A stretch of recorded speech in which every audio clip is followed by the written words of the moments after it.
Pessoal, mais uma vez eu desejo bom dia a todos vocês que estão aqui, tá? Agradeço mais uma vez a participação de todos. Nas últimas aulas que eu tive com vocês, nós falamos sobre o que é ser, o que foi ser, na verdade, um escravo no Brasil. Quais as condições em que o escravo era inserido no Brasil, a relação jurídica de escravização nesse país continental que era o nosso, tá? Então, nós tínhamos ali um sistema produtivo, né, o sistema colonial, onde se iniciou, né, a tentativa de escravização dos índios, que foram protegidos, de certa forma, pela Igreja Católica, né, os padres jesuítas. A coroa portuguesa proibiu, com algumas ressalvas, a escravização dos indígenas, e aí o próprio sistema colonial viu a necessidade de inserir o trabalho escravo no Brasil. Tá?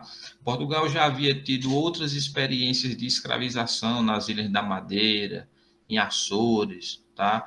Trazendo escravizados negros do continente africano e obrigando-os a trabalhar na condição de escravo. Tá? É importante que vocês entendam uma coisa.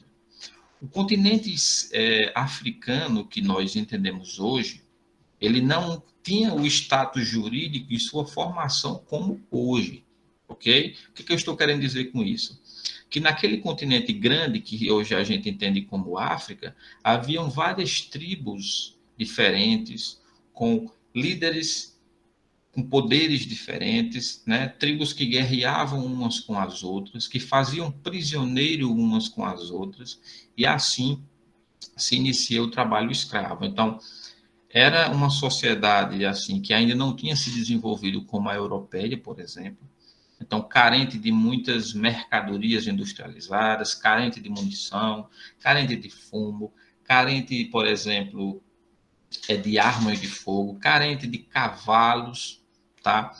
Então, diante de toda essa carência, é que a Europa, né, notadamente os países grandes navegantes daquele momento, eles vão começar a comercializar com aquelas tribos. Então, em troca do fornecimento de mão de obra, no caso escravizada, eles traziam tudo isso que eu falei para vocês. Os portugueses, os espanhóis, por exemplo, os ingleses, né? Eles traziam essas mercadorias, trocavam por seres humanos que agora pertencia a essas pessoas, aos europeus, e eram, portanto, levados nos navios negreiros para as colônias e obrigados a trabalhar na condição de escravo. Então, eu quero que você entenda essa relação, tá? Eu vou repetir mais uma vez de uma maneira mais didática para reforçar o seu entendimento, meus queridos e queridas. Então, repara bem, nós tínhamos o continente africano, grande do jeito que era, sendo que havia naquele continente várias tribos, ok? Tribos africanas ou clãs africanos, né? Pequenas sociedades, por assim dizer, pequenos reinos, por assim dizer. E essas sociedades que viviam lá, tá? Elas guerreavam umas com as outras e faziam prisioneiros, ok? E uma vez que eles faziam prisioneiros de outras tribos rivais, por exemplo, eles trocavam esses prisioneiros pelos produtos que eles não possuíam. A exemplo da aguardente, né, as bebidas alcoólicas, a exemplo dos cavalos, a exemplo de armamentos, a exemplo de munições, tá? Por que isso? Porque todos essas coisas trazidas pelos europeus favorecia o domínio, favorecia a conquista, favorecia o empoderamento dessas sociedades africanas. Então, nós não podemos entender, é um erro histórico, nós entendermos que a África ela era o único país ou o único continente organizado, tá? E com um poder planificado. A África daquele tempo, a partir do século XV e XVI, né, que é esse recorte temporal que nós estamos estudando, ela era um país, aliás, um continente dividido em várias tribos, clãs ou sociedades, reinos, tá, independentes. Dito isso, né, eu falei que os prisioneiros, né, africanos que seriam escravizados eram transportados para as colônias, né? Nós estamos agora falando das colônias das Américas, colônia espanhola, né? As colônias espanholas e a nossa colônia portuguesa.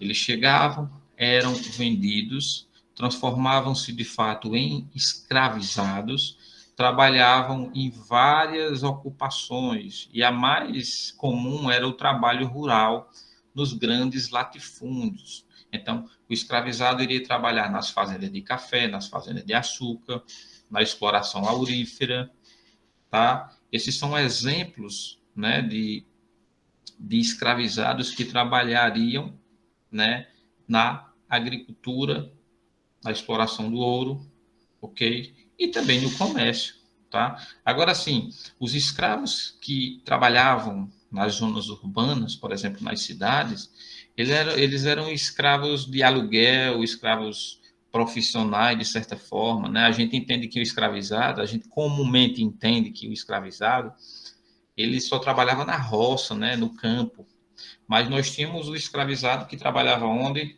Como sapateiro, que trabalhava como artesão, que trabalhava como comerciante, né? Eu já mostrei tudo isso para vocês, das conotações, né? Das formas de trabalho que o escravizado ele era direcionado, tá?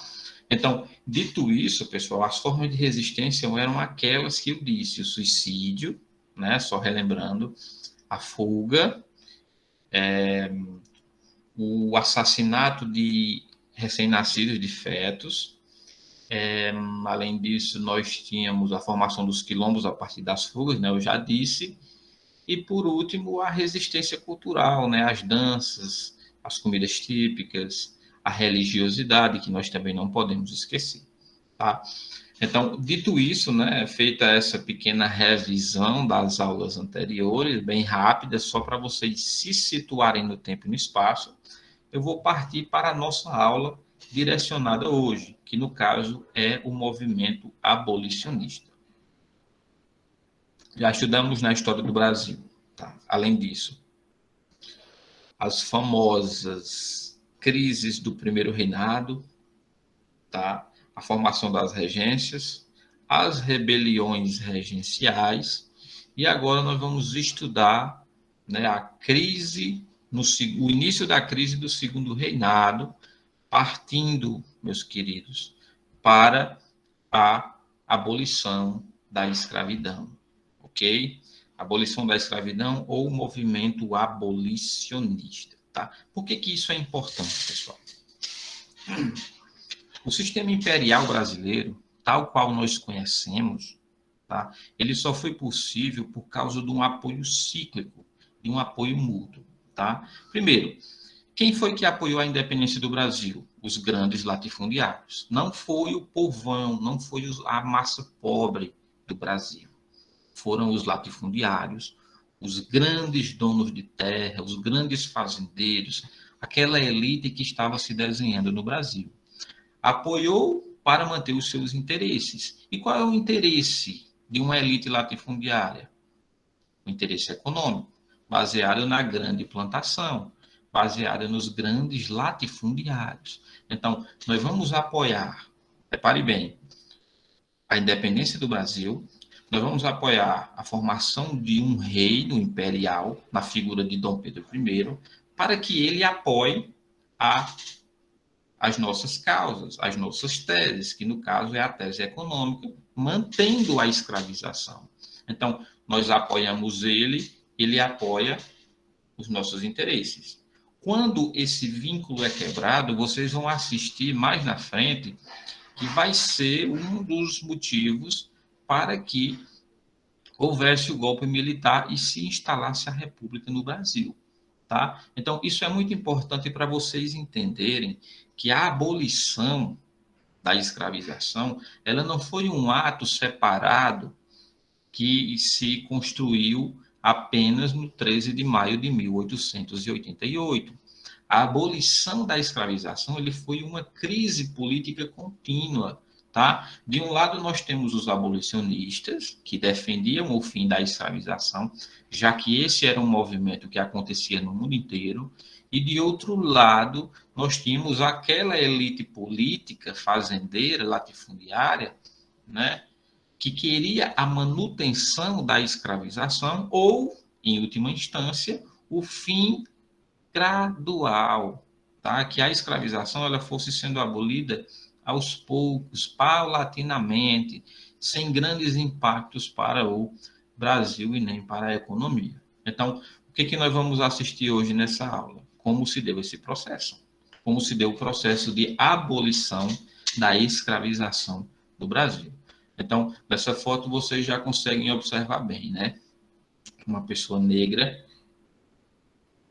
acorrentada aí com os seus grilhões, representando o escravizado no Brasil, tá? Então, vamos entender aqui os caminhos para a abolição. Primeiro, nós tivemos uma pressão externa, ok? Como se deu essa pressão externa, Bartolomeu? Vamos voltar um pouquinho, quando a tarifa Alves Branco ela vai ser eliminada, tá? Ela vai ser eliminada porque ela favorecia a Inglaterra, né? As tarifas alfandegárias que a Inglaterra pagava para o Brasil, elas eram menores do que até Portugal. Então, a Inglaterra tinha privilégios em vender os seus produtos industrializados aqui no Brasil.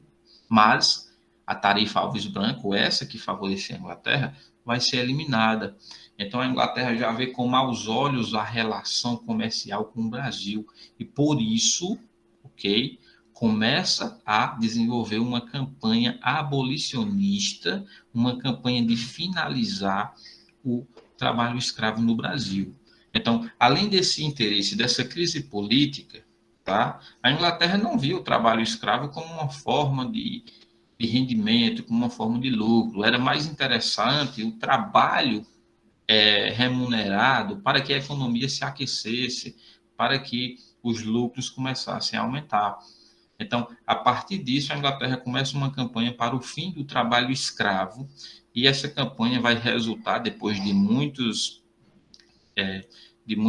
pressões políticas, na famosa Lei Eusébio Queiroz de 1850, que acaba com o tráfico de escravos para o Brasil. Então, antes dessas leis, pessoal, mais de 4 milhões de escravizados desembarcaram aqui no Brasil desde o início do período colonial. Agora, a Lei Eusébio de Queiroz, ela finaliza, ok, esse tráfico de escravos. Por outro lado, pessoal, nós temos aí o nosso vizinho, né, os Estados Unidos da América, com a 13ª emenda, tá, que desemboca na famosa crise, né, a crise de secessão, né, a Guerra Civil Americana, e vocês vão ver, né, que os estados do norte querem o fim da escravização por serem industrializados.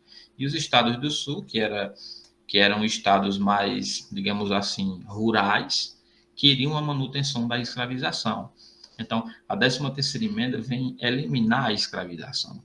E uma coisa muito interessante também é o fim do tráfico, aliás, o fim da escravização em Cuba. Então, por todos os lados, nós temos movimentos abolicionistas no mundo, mais proeminentemente nos Estados Unidos, que está próximo de nós, e em Cuba, que também está próximo de nós, tá? E essa campanha também surge com a ideia de um Brasil europeizado, um Brasil na Belle Époque, né, nos moldes franceses, mostrando uma civilização crescente do Brasil, tá? Que não poderia coexistir com a incivilização do trabalho escravo.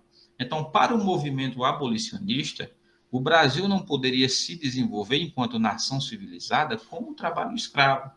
Então, para o Brasil ser civilizado, nós precisaríamos, meus queridos, do fim da escravização. Então, para ser civilizado, não deveria ter escravização. Então, essa foi uma das bandeiras levantadas pelo movimento abolicionista. Ok? Então, vamos lá. Surge o caminho da abolição da escravização. Nós vimos até então pressões externas, tá? Pressões externas que queriam que o trabalho escravo fosse eliminado no mundo inteiro, tá? Mas internamente nós temos um movimento sendo deflagrado por uma classe média urbana, ok? Por advogados que eram os profissionais liberais. Os jornais, que eram o principal meio de divulgação de ideias na época, também estavam nessa empreitada de fim da abolição. E repare bem, pessoal, um jornal, ele reflete a ideologia dos seus redatores, dos seus donos, dos seus proprietários. Então, nós temos jornais mais liberais que queriam o fim da escravização, por exemplo, os jornais intelectuais liderados por um cidadão importantíssimo para a nossa história, chamado de Castro Alves, e os jornais conservadores que queriam, que desejavam a manutenção da escravidão. Tá? Então, nós temos jornais favoráveis, jornais contra, cada um com suas ideologias, ok? E aí nós vamos ver o surgimento dos clubes, né, de outros jornais, militares que desejam o fim da escravização, dizendo que não são capitães do mato, né, porque era muito comum o império, né, o governo, como é que eu posso dizer, o governo encabeçar campanhas de busca de escravizados aí nos quilombos, e por isso os militares eles eram ali colocados nessa condição de capitães do mar, por assim dizer, né? Então, vocês observam o desenho de um movimento abolicionista ocorrendo aqui no Brasil, tá? Aqui, por exemplo, é um jornal de grande circulação, naquela época, o famoso Politema Fluminense, né? Repare bem aqui, ó, 30 de dezembro, grande matinê promovida pelo Centro Abolicionista Ferreira de Menezes, sob a direção da Confederação Abolicionista, primeira parte. Eu não vou ler aqui, pessoal, porque nosso tempo ele é limitado, tá? Mas aqui é um exemplo de um jornal que defendia o fim da escravização no Brasil. Havia esse tipo de jornal? Sim, obviamente. Agora, também havia os famosos jornais que eles eram conservadores, que eles queriam conservar o status quo, né? O sistema que estava ali já dado, o sistema que estava organizado, por assim dizer. Então, é importante nós entendermos uma coisa. Todo jornal, todo programa que você assiste, ele tem uma ideologia, tá? Ele defende uma tese, ok? Ele defende uma opinião. Nós não podemos ver ali como uma coisa imparcial ao extremo, porque nada, nem ninguém é imparcial. Quando uma pessoa diz que ela está neutra em determinada coisa, ela não está. Na verdade, ela está optando pelo opressor, no caso da parte, numa luta, por exemplo, entre professores e governo, e a pessoa se diz que é neutra, não, ela está do lado de quem? Do opressor. Vamos lá. Então, né, houve muitas personalidades que se destacaram, tá, na campanha abolicionista. Um deles foi Luiz Gama. Tá? Luiz Gama, você vai observar aqui, ele tem características negras, né? Então, muitos desses abolicionistas, né, muitos deles eram negros, mulatos, ou pessoas que tiveram sua autonomia jurídica, né, ou seja, a famosa alforria em relação à escravização, ou recebendo o seu dono, ou comprando a sua liberdade. E por isso continuaram nessa campanha de finalizar a escravização no Brasil. E Luiz Gama era um deles, né? Então, o que ele diz? O escravo que mata o senhor, seja em que circunstância for, mata sempre em legítima defesa. Esse é um pensamento importante, tá? Se o escravo, na condição de escravo, mata o senhor, ele está em legítima defesa. Porque, segundo esse pensamento de Luiz Gama, ele está ali conquistando a sua liberdade em relação ao seu dono, em relação àquele que queria calar a sua voz, que queria manter a sua vida presa. Vamos ver outro pensamento de Luiz Gama. As vozes dos abolicionistas têm posto em relevo um fato altamente criminoso e assaz defendido pelas nossas indignas autoridades. A maior parte dos escravos africanos foram importados depois da lei proibitiva do tráfico promulgada em 1831, tá? Vamos lá. O outro, Joaquim Nabuco, que também foi um dos mais importantes abolicionistas dessa época. O que ele disse? Aos artistas, eu denuncio a escravidão como roubo do trabalho. Aos sacerdotes, portanto, autoridades religiosas, como roubo da alma. Aos capitalistas, portanto, os fazendeiros, donos de fábricas, como roubo da propriedade. Aos magistrados, ou seja, os juízes, promotores, enfim, como roubo da lei. Aos militares, como roubo da honra. Aos brasileiros, como roubo da pátria. Então, um pensamento extremamente importante, pessoal, para vocês entenderem as posições desses homens que estavam ali encabeçados na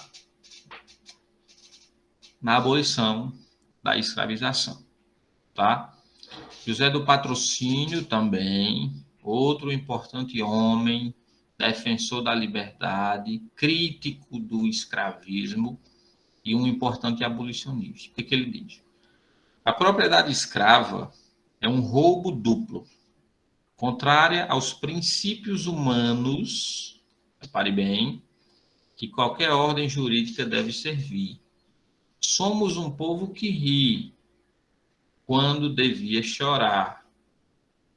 Penso que os animais têm alma, ainda que rudimentar, e que têm conscientemente revoltas contra a injustiça humana. Então, vocês podem observar, pessoal. Vamos lá para André Rebouças. Prefiro as desordens da liberdade do que o sossego da escravidão. Defendi a democracia social, que é um tema que a gente toca mais na frente. Então, né? Repare aqui, pessoal, olha só. A praça é do povo como o céu e do condor. Essa é uma frase de Castro Alves. Aí aqui, né, um panfleto publicado no jornal, né, do mesmo autor, Tragédia no Mar, Navio Negreiro. Vamos ler aqui. Senhor Deus dos desgraçados, dizei-me vós, Senhor Deus, se eu deliro ou se é verdade. Tanto horror perante os céus, ó mar, por que não apagas com a esponja das tuas vagas, do teu manto esse borrão? Astros, noites, tempestades, rolai das imensidades, varrei os mares, tufão. Então, é importante ver, né, esse pequeno poema de Castro Alves, né, clamando ali as justiças divinas sobre a situação que está sendo desenhada debaixo dos céus. Uma crítica profunda às relações humanas, o homem sendo o lobo do homem, como dizia Hobbes, né, Thomas Hobbes, um dos grandes pensadores aí daquilo que nós podemos chamar de autor contratualista, né, da época, enfim, vamos lá, esqueci. Então, pessoal, veja só, o abolicionismo ele vai entrar no seu auge, né, com a adesão dos militares, né? A famosa Irmandade na Guerra, tá? Vocês têm que entender que durante a Guerra do Paraguai, por exemplo, muitos negros escravizados na promessa de ganhar sua liberdade lutou junto a brasileiros livres durante a Guerra do Paraguai, tá? Negros e brancos lado a lado, como vocês observam aí. Quando a guerra finaliza, mantém-se a escravidão, tá? Isso é um fato importante.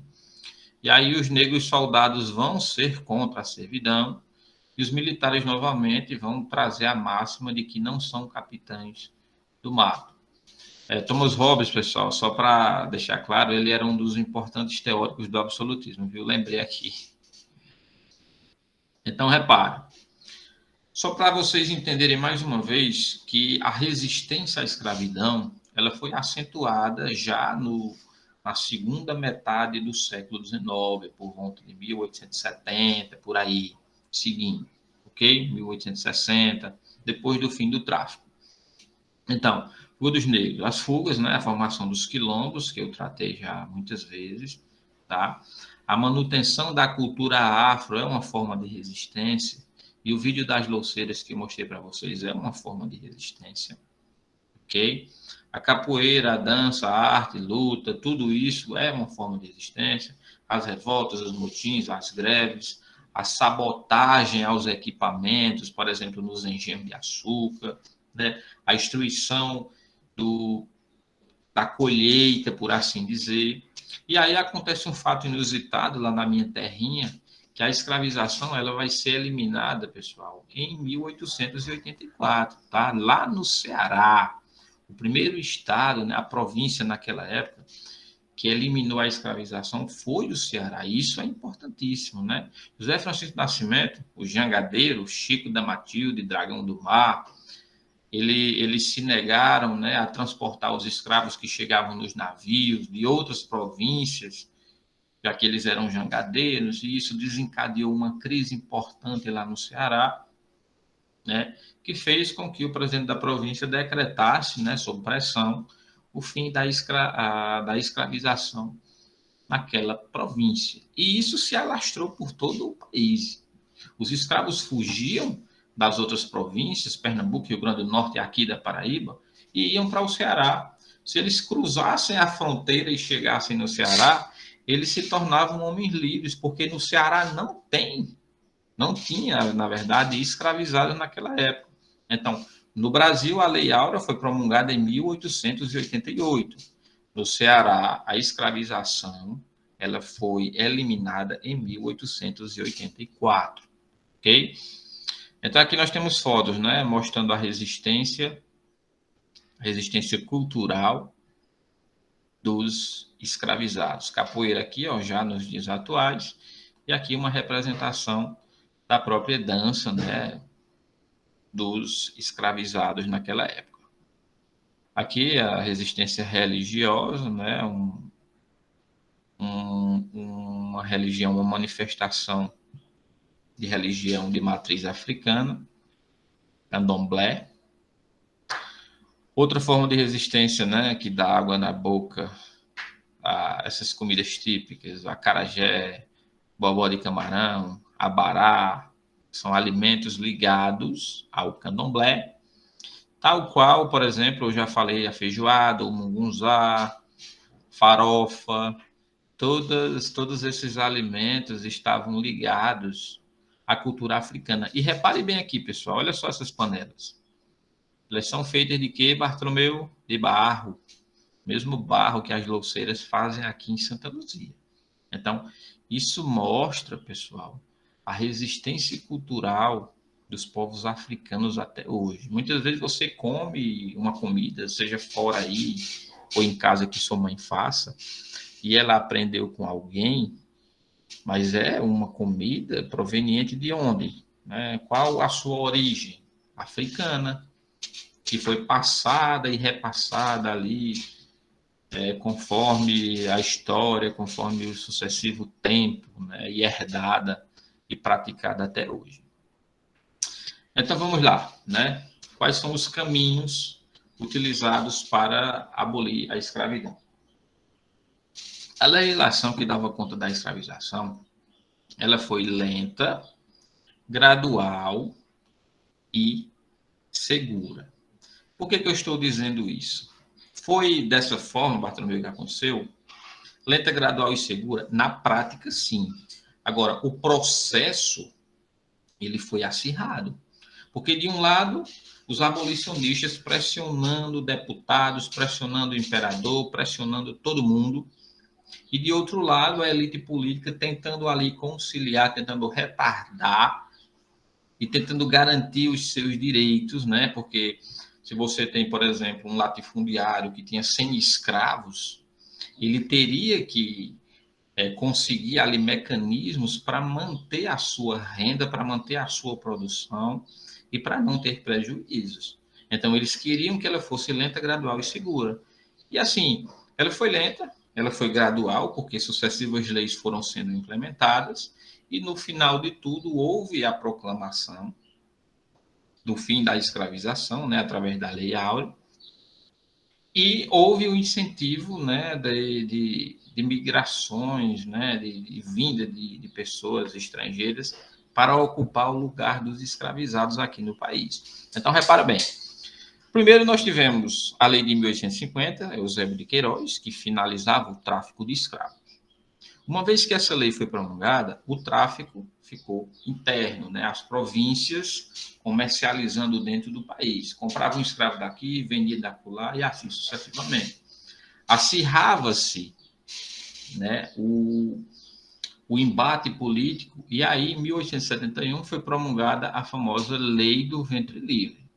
Então, os escravos, aliás, os filhos de escravas que nascessem a partir dessa data, eles eram livres. Agora, eles eram obrigados a ficar com a sua mãe até uma determinada idade, e depois de tudo isso ele tinha que pagar a sua estadia, enfim, ele teria que ficar até os 21 anos junto com a mãe.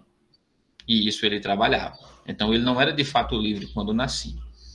Em 1855 é aprovada a famosa Lei dos Sexagenários. Então, todos os escravos que completassem 60 anos a partir daquela lei, eles seriam libertos.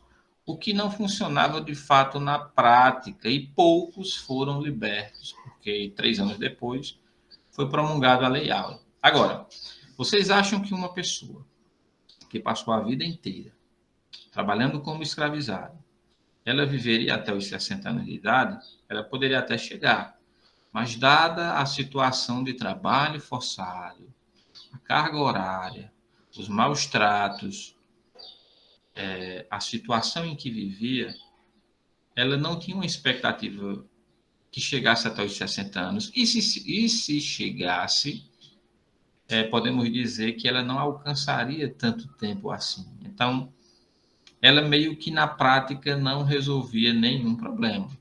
E aí, depois de toda a crise, é promulgada no dia 13 de maio dia 3 do 5, né, de 1888, assinada pela então princesa Isabel, a famosa Lei Áurea, finalizando a escravização no Brasil.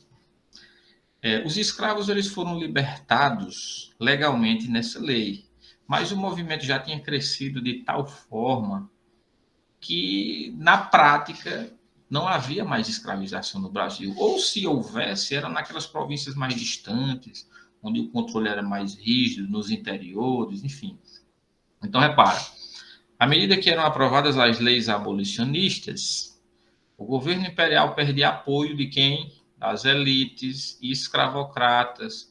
Aquilo que eu disse do início. A elite escravocrata, latifundiária, apoiava o imperador porque o imperador mantinha a escravização.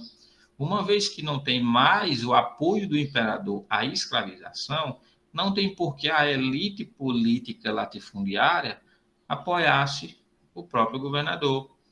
Então, aí vai surgir, meus queridos, um ano depois, como vocês observam, 1889, a proclamação da República, um tema que nós estudaremos mais na frente, tá? Então, repara aqui a lei dos sexagenários, ok?